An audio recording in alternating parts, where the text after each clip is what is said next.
Bonjour. Il y a beaucoup de monde là qui se casse la tête.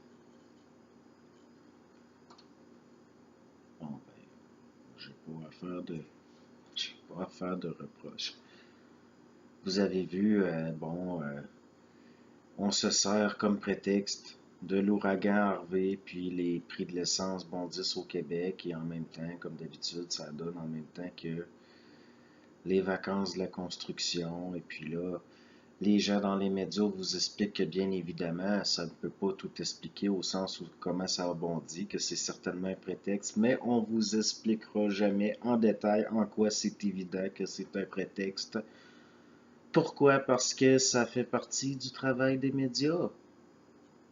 Les plus de 90% des institutions, des gens qui se disent à votre service, ne le sont pas à votre service.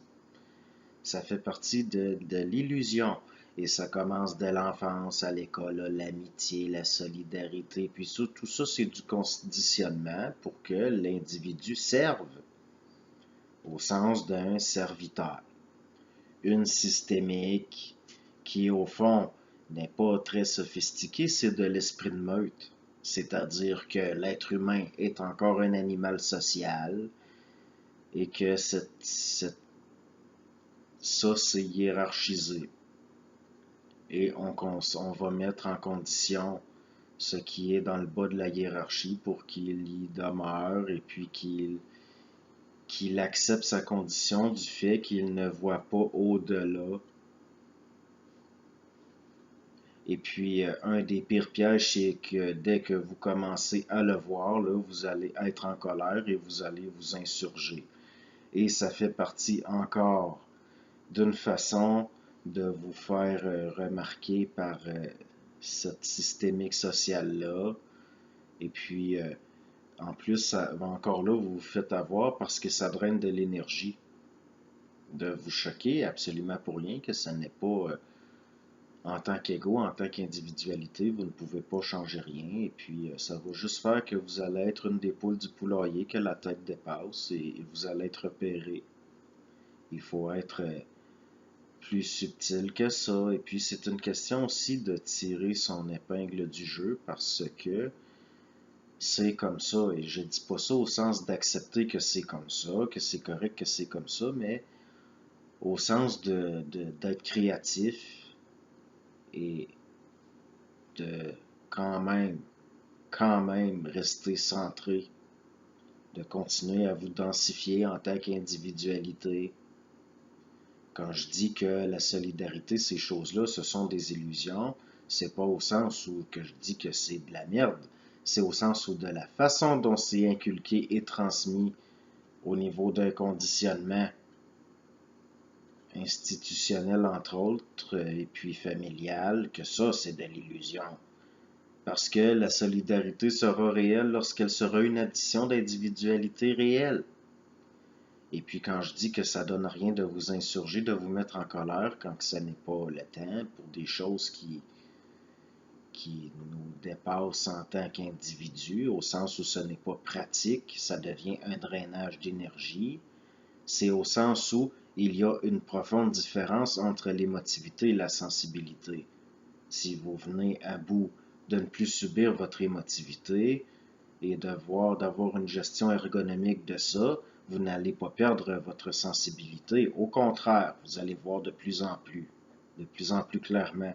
Et c'est là qu'il va falloir avoir la capacité de voir sans être réactif et d'accepter ce que vous voyez sans vous identifier à ça, tout simplement pour ne pas vous faire avoir et être embarqué dans des mouvements qui vont vous drainer de l'énergie. Pourquoi? Parce que l'être humain, en tant qu'animal social, sa grégarité, est en relation vampirique avec les forces du collectif. C'est pour ça qu'il y a un conditionnement au sens de faire de vous un serviteur d'une dynamique qui vous dessert. C'est, ce sont des choses qui peuvent paraître évidentes, mais qui sont très subtiles. Vous devez commencer par être votre meilleur ami. Pensez à vous et même là, ne pas vous identifier à vos pensées, mais être votre priorité. Et une fois que ça s'est intégré là, il y a une possibilité d'entrer en relation avec des êtres comme vous qui ont atteint ce niveau-là d'intégration et là, ça devient de l'amitié, de la solidarité réelle, tout simplement. Puis l'affaire là du sentiment de solitude, et puis c'est encore là de se faire avoir ça. Vaut mieux si vous êtes seul, mais que, au sens d'un cloisonnement, parce que vous voyez des choses et qu'il est difficile de... L'être humain encore, ça fait partie de sa sociabilité d'animal social. Il veut échanger, puis bon. Mais à ce niveau-là, là, ça devient quelque chose que, si ça devient un cloisonnement, que vous le réfléchissez, que ça devient un sentiment de solitude, il n'y a rien à gagner là-dedans. Mais c'est peut-être une étape nécessaire.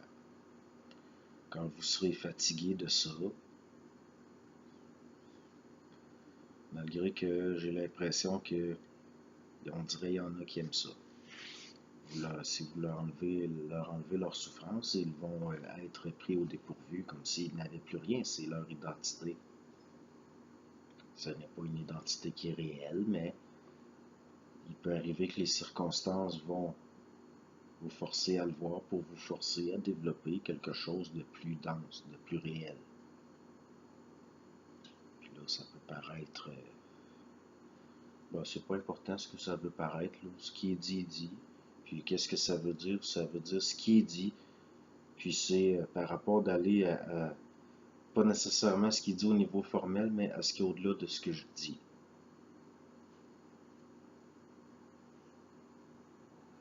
Merci, bonne journée.